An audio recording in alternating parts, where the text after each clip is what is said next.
I'm Jay Whitmore. I'm Meager, Arizona, and several years ago, in fact in 2003, I took my boys hunting, and I went down the canyon. I couldn't come out. It took me several hours to get out of there. My calves were hurting really bad, and so the following week I went to see a doctor, and he didn't know what it was, so he brushed me off. I went to see a chiropractor, and he treated me for 3 weeks at $3,000, and wasn't helping my calves because it was my bones.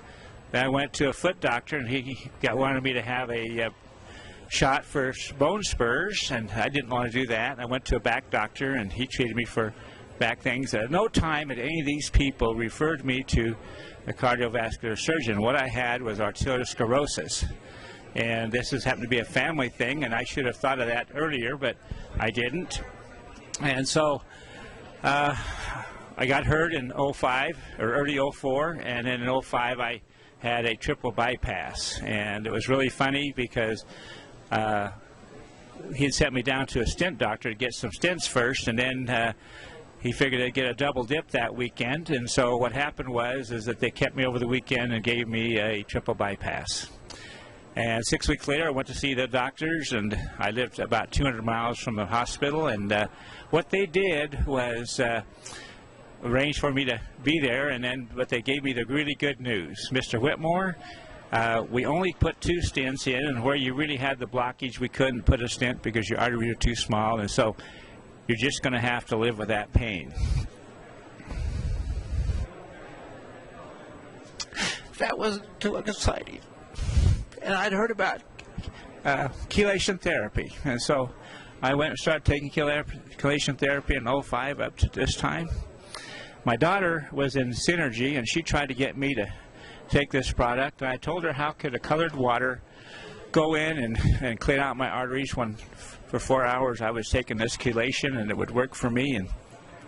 But I got to thinking that I wasn't really improving. I couldn't run, I couldn't walk like I used to, and so it was kind of a thing. And so one night she left a book on the table that says, "No More Heart Disease." I read that book when I got up in the morning, and I went in to get some of her pyrogenine. In fact, I stole her pyrogenine for 60 days and didn't tell her that I was using her product. At the end of 30 days, my toes were black, and they had cleared. I had a couple toenails had fallen off on my left foot, and those are now growing back. It's been 90 days that I've used this product, and at the end of 60 days, I decided that I'd talk to my daughter and let her know that I was interested in pyrogenine. And I signed up the night before, and she had invited me to go over and see Dr. Pendergrass, and I was excited to do that, so I had to kind of fess up. And she did a little Indian dance around, like she was really happy that I was doing this, and she hugged me, and because she loved me, and she wanted me to be around for a while. And so it's been a great experience for me, and right now I had a test when I saw Dr. Pendergrass over in New Mexico. My count was 134 over 84. 2 weeks ago it was 118 over 81, and I was pretty